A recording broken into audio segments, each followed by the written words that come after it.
Welcome to Security Nation, an ESA podcast that brings you the voice of electronic security and life safety. We bring on security pros to discuss the latest industry happenings, new technology, and best practices, telling your story to become the ever-present voice in an ever-changing industry. I'd like to introduce this episode's guest. We have Eric Garner, president of Pye Barker. Thanks for coming on the podcast today, Eric. Yeah, Hannah, I'm so excited to be here with you again. Thrilled that you would have me. Yeah, I think you might be our official first returning guest, so I'd be pretty excited if I were you. It's kind of quite the honor, so to speak. Well, thank you. Twice in 1 year. I feel extremely lucky. Awesome. No, happy to have you on. One of the reasons we decided it would be cool to have you on and interview you, again, like you were saying, twice in 1 year. Last episode, we kind of talked about false alarm dispatch technology, or technology that could be integrated to reduce false alarm dispatches. And this time, we were thinking, it seems like every time we pick up a new industry magazine, Pye Barker is making headlines for constant strategic acquisitions from coast to coast. You guys are constantly in the news. And we kind of wanted to have you on to pick your brain a little bit about that. So is there anything that you can share about Pye Barker's acquisition strategy? Yeah, I would love to. I think it has been a wild ride. So I sold my business, Mountain Alarm, to Pye Barker on December 8th of 2021. So we are about 8 or 9 days from 21 months since I joined the team. And it has been a wild ride. Pye Barker acquires in 3 different segments. So fire extinguisher companies, fire sprinkler that leans a little more service-oriented fire sprinkler companies, and then alarm companies that we're used to, the companies we're used to being members of the ESA and people that we meet at trade shows and the people that we're used to working with. And my specialty is really the alarm portion of the strategy. I have counterparts that focus on fire extinguisher, and I have counterparts who focus on the fire sprinkler side, doing M&A as well, and finding good quality companies to buy. I think I've heard a number of jokes in the industry that, if you're for sale, call Pye Barker, they'll buy you. And I think our strategy is a little more intense than that. I added it up before we started the interview today, and I have looked at 89 companies in the last 21 months, and of those 89 companies, we have bought 22 of them. So we say no about 3 times to every time we say yes. And Gotcha. Largely what we're looking for are companies that have our same culture, which is very customer focused, very team member focused, and also kind of family focused. One thing that I find funny, we are as big as any of the top 10 integrators or alarm companies in the nation, and we have the resources of a top 10 company, but we really operate what I like to call is the largest family business in the country. And basically Pye Barker is made up of fast approaching 200 individual companies that have come together to be the best in class life safety providers around the country. And so we still keep that entrepreneurial spirit alive at the local branch level as we do acquisitions. So most of the companies we've acquired have been standalone, new markets. It's a new entrance for us. And most of the time management stays on at some capacity. And a lot of times it's the owners or it's their second in command, and they help us, drive the vision and continue to grow the business and expand the offering. So for us, it's not just the alarm space. We really like fire extinguisher. We really like fire sprinkler inspection and service. And so we've helped a lot of these companies that have joined us add those services to their offering to their customers. So we look for people who are open-minded as well, that want to grow the business, that want to offer more to their customers. Basically, we're also very commercially focused. So most of the companies we buy are the massive portion of their revenue is coming from commercial-oriented customers. But almost every company we buy has some legacy cohort of customers that are residential. So I don't want people out there that are contemplating, is it the right time to sell their business to think, oh, we shouldn't call Pye Barker because we have some residential. Every legacy company that's been around has some residential. So that doesn't scare us, but we are primarily focused in the commercial space, a lot of fire alarm, a lot of CCTV, a lot of access control. But we really like companies that are good service providers. So not just the growth side of it, but the people who do a really good job taking care of their customers as well. No, thank you. That actually clears up a lot of questions I personally had with some of your acquisition strategy. Are there any big plans for continual acquisitions moving into 2024? Do you see Pye Barker slowing its acquisitions anytime soon? If anything, I think we will just see more and more acquisitions as we continue to pick up our pace and build our capabilities. The really cool part about our organization is it's really a team effort. So I end up getting to be the picture in most of the publications every time we do an alarm acquisition.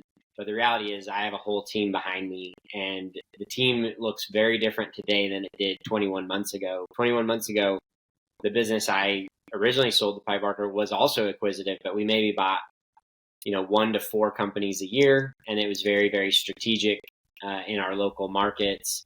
And basically the people running the rest of the business were also the ones doing the M&A. And now we have an entire team of about a half a dozen people that are solely focused on M&A and bringing these companies on, but also providing them all the support that they need from anything IT, HR, benefits, anything that may come up. We have a whole team that is there to kind of hold the hands of the sellers and the new team members that join after every acquisition. And so our capability has increased, meaning last year we did 13 alarm focused acquisitions in all of 2022. And 8 months through 2023, we're already at 9. So with a number of others in the works. And so we will certainly do a couple more than we did last year. And then the really unique position of Pye Barker is we have really, really great partners and investors that really, really believe in what we're doing.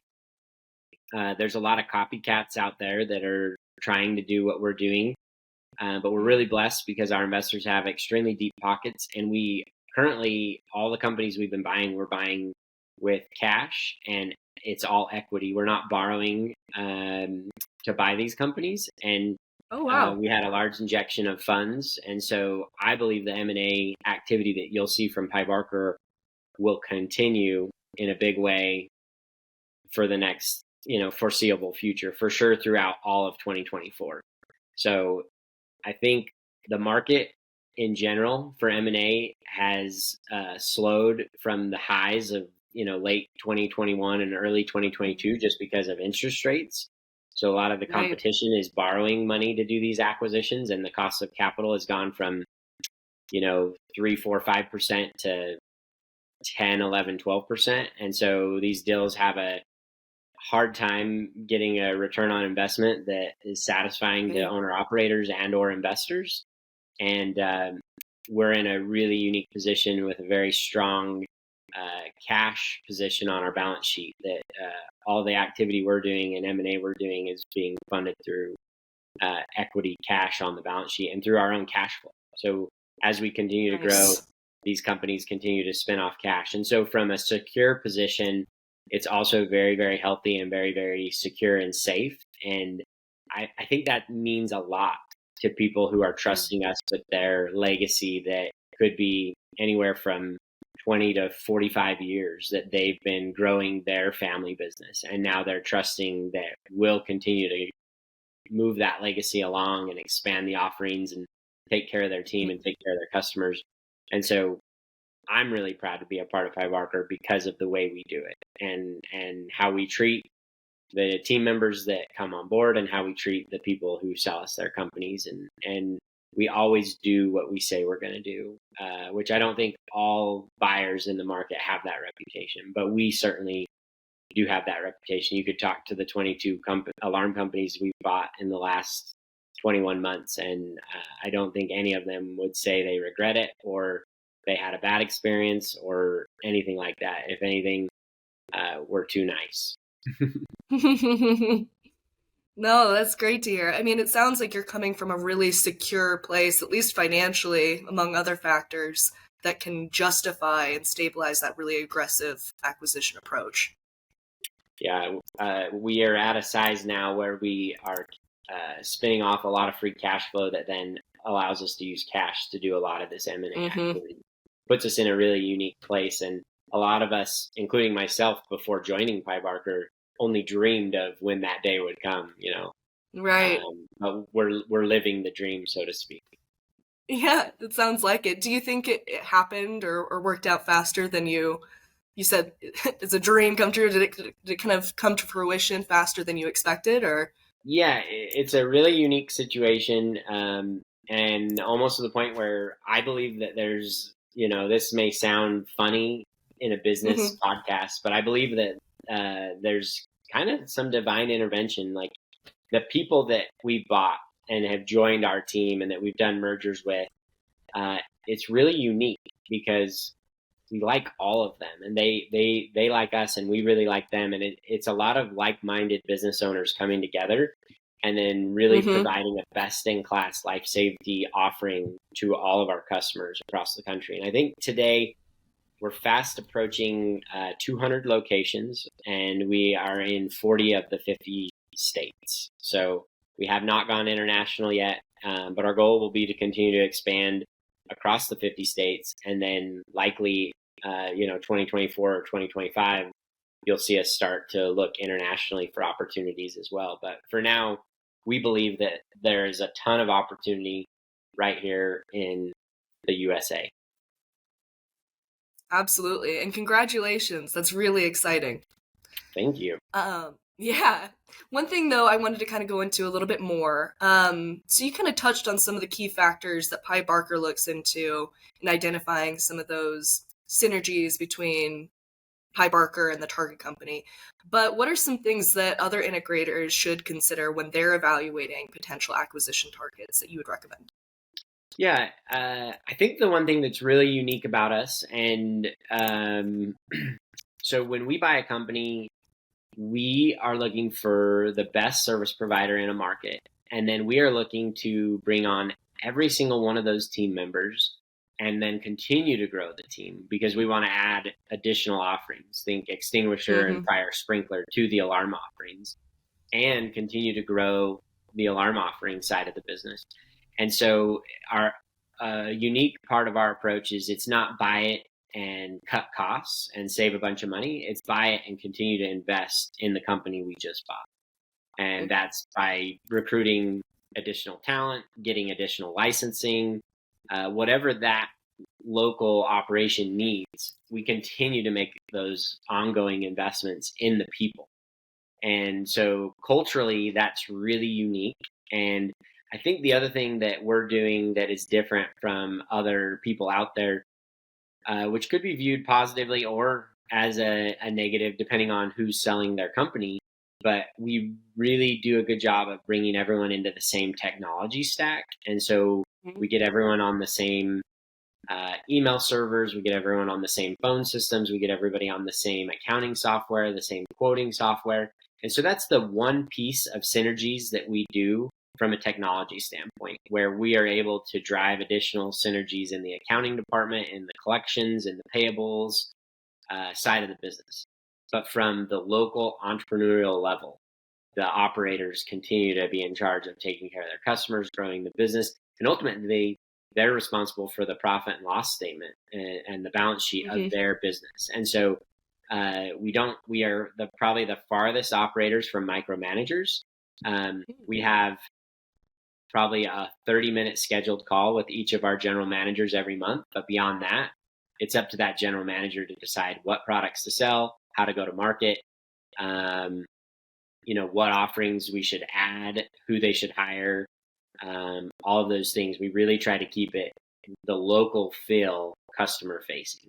So I think one, we're doing a really good job of standardizing the platform so that, if a customer calls my Pye Barker office in Utah, but they happen to be in Jackson Hole, Wyoming, or New York City, even, my Mm-hmm. customer service representative that answers the phone anywhere in the country, but let's say they answer in Utah, they can look up that customer's account, they can help them pay a bill, they can help schedule a service call.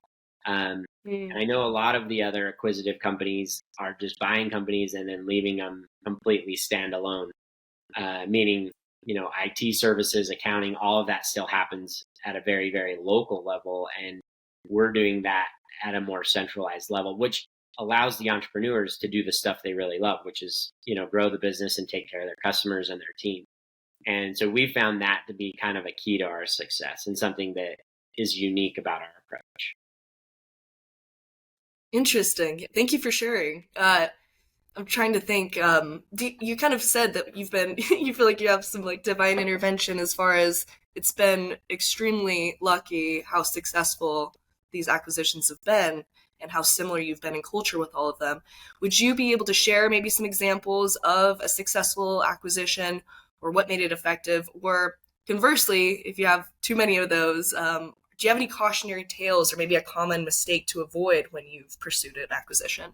So the really cool part about Pye Barker and our partners, which a lot of them are previous owners of these companies, they've invested some of their proceeds in the company, so they're our partners. We also have some financial partners who work with us as well. And the really cool thing is nobody. So since I joined 21 months ago, nobody micromanages our team or tells us what to do or even sets an expectation per se. They just really trust us, and so we take that trust really seriously because we also know that if we buy a bad company or if something goes sideways in a big way, that trust would be diminished. And so that's why we are so picky. It's why we've said no 3 times for every time we've said yes. We're really looking for the right operators with the right culture and mindset and the right team to really grow the business. That said, occasionally we will do a very strategic acquisition of, I think one of the companies we bought it out of bankruptcy. That's super rare for us because we're usually buying, really high performing companies. And, Right. But anyway, it was very, very strategic. We had 2 offices within a couple of miles of this business. And so we will make very strategic acquisitions too. So I think that's worth pointing out that, we think everybody should call us if they're considering retiring or selling the business or, passing it on to the next generation, so to speak, or thinking about continuing their legacy, because we have so many offices now. We can be a very strategic buyer, but we are also a very opportunistic buyer and looking for really good opportunities. Now, as far as the divine intervention, this is where it gets interesting. We've now, our most 2 recent acquisitions, which haven't even been released to the press yet, and I'm going to share it with you in your podcast here. Ooh. But we bought AMS Connect, which is probably the largest integrator in Palm Desert, California. And then the very next week, we purchased Maximum Security, which is probably one of the largest security providers in Palm Springs.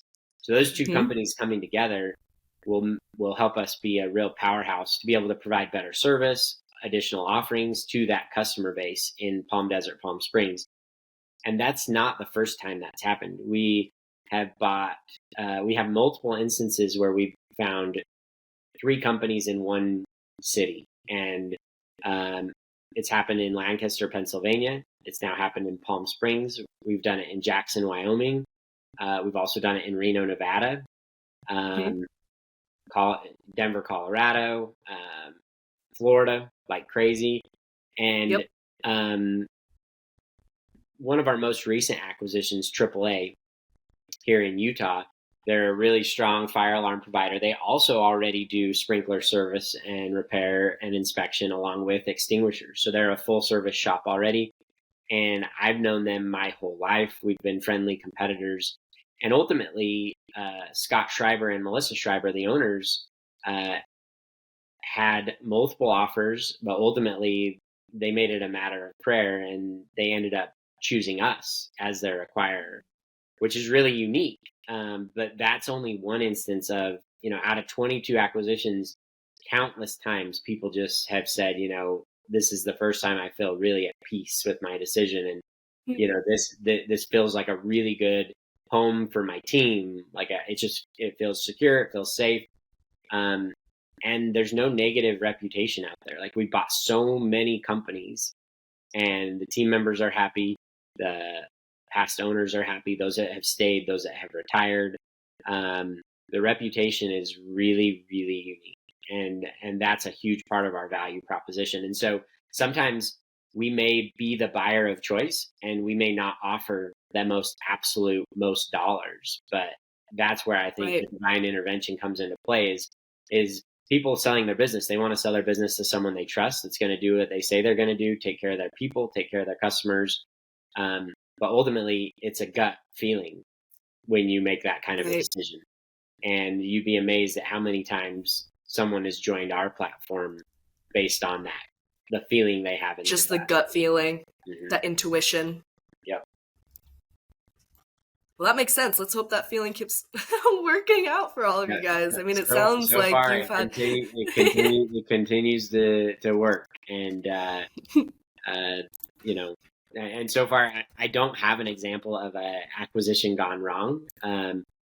We've been truly blessed and really lucky, and we also make decisions based on, a lot of times people think these big companies only make decisions based on financial numbers, but we honestly Right. make a lot of decisions and the ultimate decision based on our gut as well.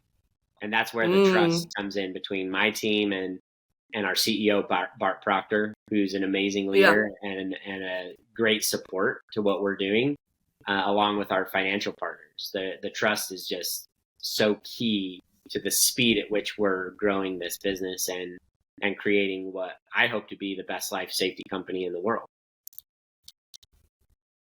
Fabulous. Well, whatever you guys are doing is working, and it sounds like you're on a really great trend so far. I'm excited to see how things keep going. One thing I was curious about, you kind of mentioned earlier how the interest rates can kind of play an effect into the strategy and when the right timing is. Could you kind of dig in a little bit deeper how certain external factors or potentially internal factors can play a role in the decision in pursuing acquisitions? Yeah, I think there's a lot of things going on in the industry right now. So from a macroeconomic perspective, certainly interest rates are impacting M&A activity and Right. bringing valuations down from maybe an all-time high at the end of 2021 and the start of 2022 but I still don't think there's ever been a better time in the history of my career to sell your company than there is right now. Okay. Valuations are still strong. They might just not be, they're just a tad lower than they were a year or two ago. So I think people need to have their expectations tempered a little bit.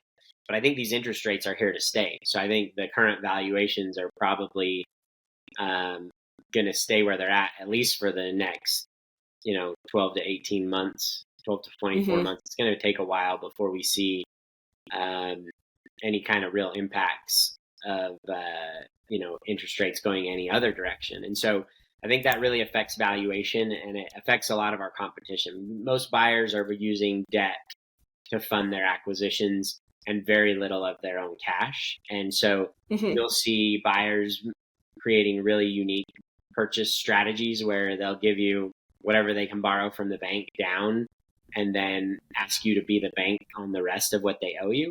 And that's not how Pye Mm. Barker does it.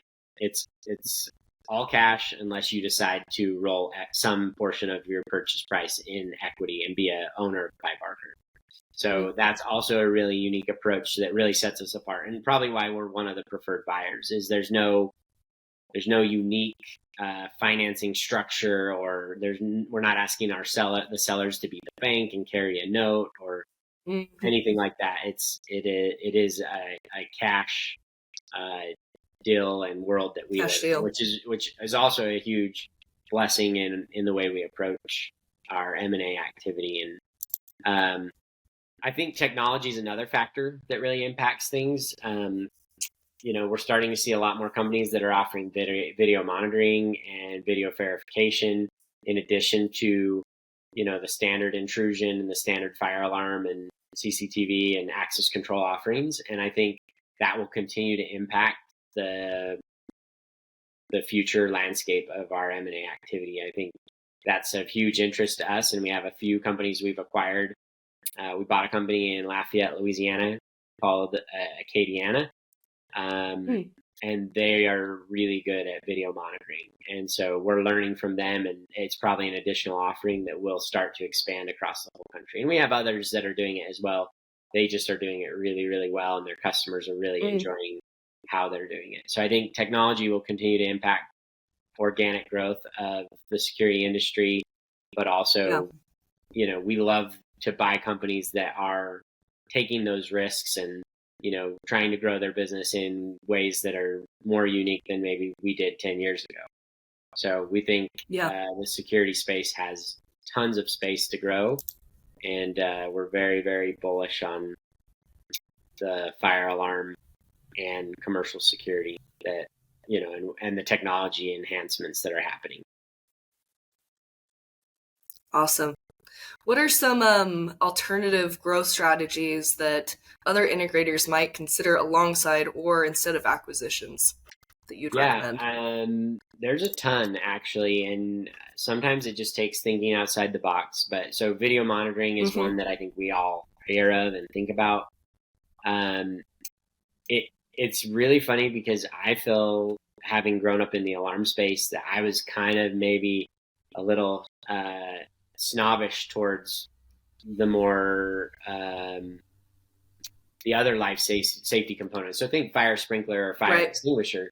Well, it turns out fire extinguishers are really good business, and if you can get your customers to use you for cameras, access, fire, and intrusion, plus inspect their fire sprinklers and their extinguishers and replace them and recharge them as needed, you really get a customer that trusts you and is really tied into your organization. Yeah. And so I think looking at the full breadth of life safety and not just the electronic components, but looking at all the other areas, I think there's a lot of opportunity there.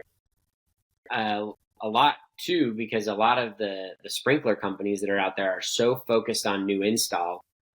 We really started offering it out of demand. Our customers would go inspect a fire alarm and extinguishers, and our customers would say, hey, we have some broken heads and we can't get our sprinkler company to call us back out in the warehouse. Can you do it?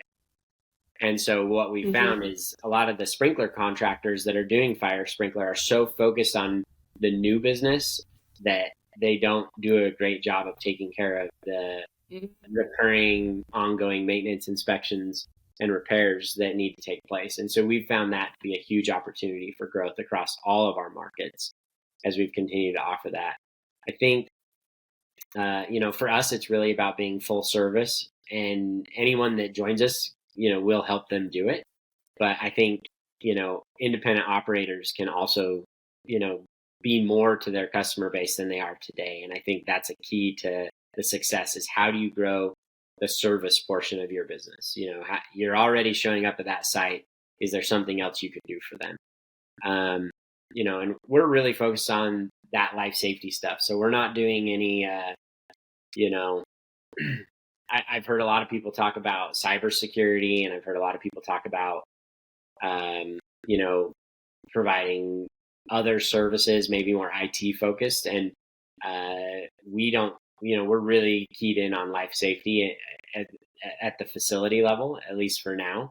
But I think there's other things out there that are opportunities. And, I'm sure there's a lot of alarm companies out there that are doing a great job across a broader spectrum than just intrusion, fire, access, and CCTV. But I think there's a lot of technology out there that will help us continue to provide more to the customer than we currently do. Excellent. I think we're just about at time, but I just had one more question for you that I was hoping you could maybe explore a little bit more. You kind of touched on it a little bit already. But how does Pye Barker measure the success and return on investment of your strategies in the long term? You've been doing this for a little over 21 months now. Is that correct? So I've been a part of the business for 21 months. You have been? Yeah. Pye Barker is actually, the family business I sold Pye Barker had been around since 1952. And I hadn't met very many companies that have been around longer. But Pye Barker's been in business since 1946. So they're going on Wow. 80 years of legacy and 80 years of stamina. And so that's really impressive and speaks for itself. So they've been very aggressive in M&A since 2016. So this isn't a new thing. Gotcha. This isn't a new idea that we've, just trying to prove out or anything like that.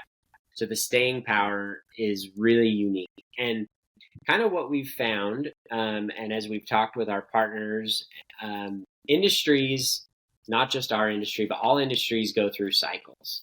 And there's certain cycles when people think it's a good time to consolidate or, buy companies and combine companies.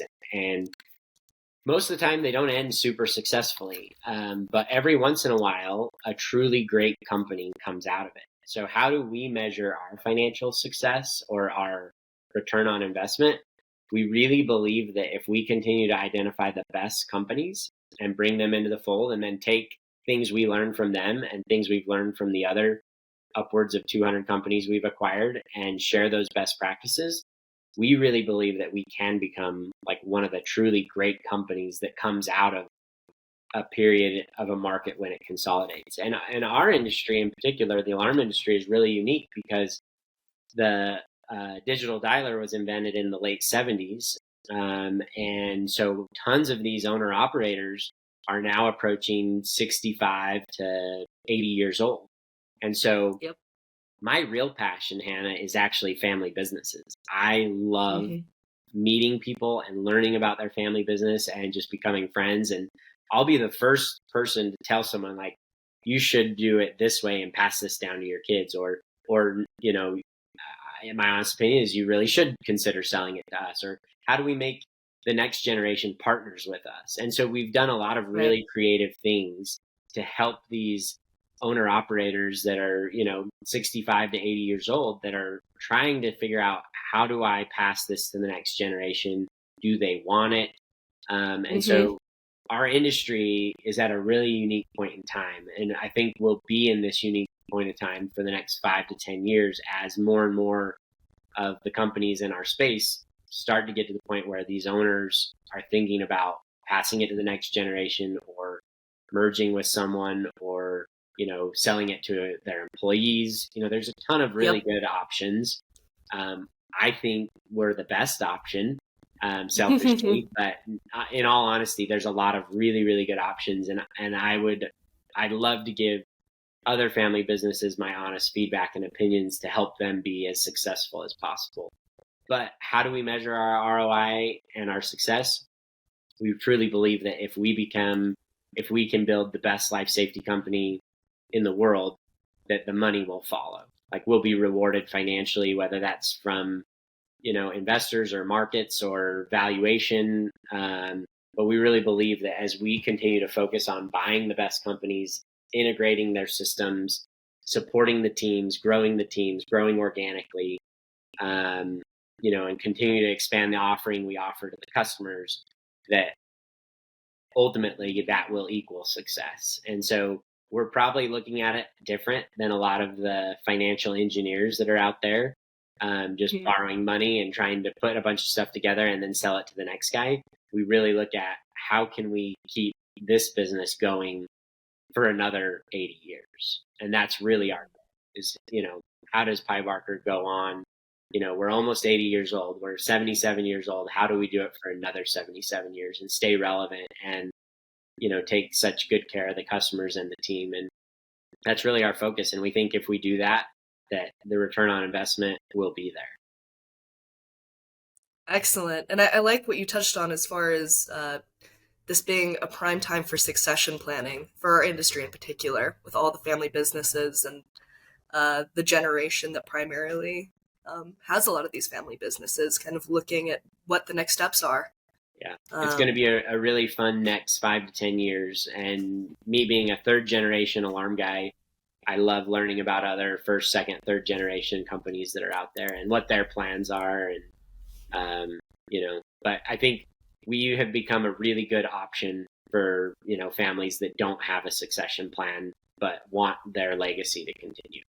So, Hannah, thanks so much for having me. It's been a lot of fun, as Yes. always. So I'll look forward to being the only guest that's been on 3 times.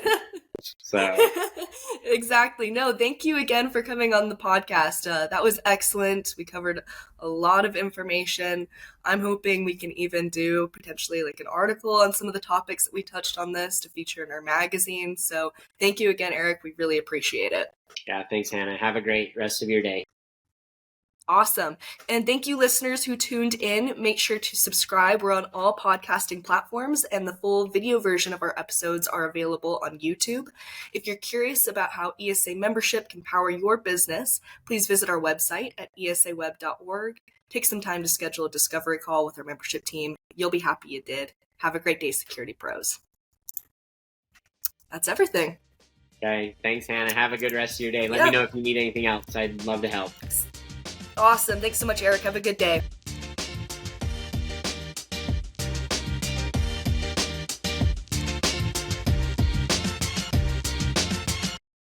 And now a quick word from one of our sponsors of the podcast. What if smart security gave you more freedom to focus on what matters most? Stop putting off that dreaded infrastructure migration and let STID show you how simple it can be with a multi-stage upgrade that's tailored to your particular implementation.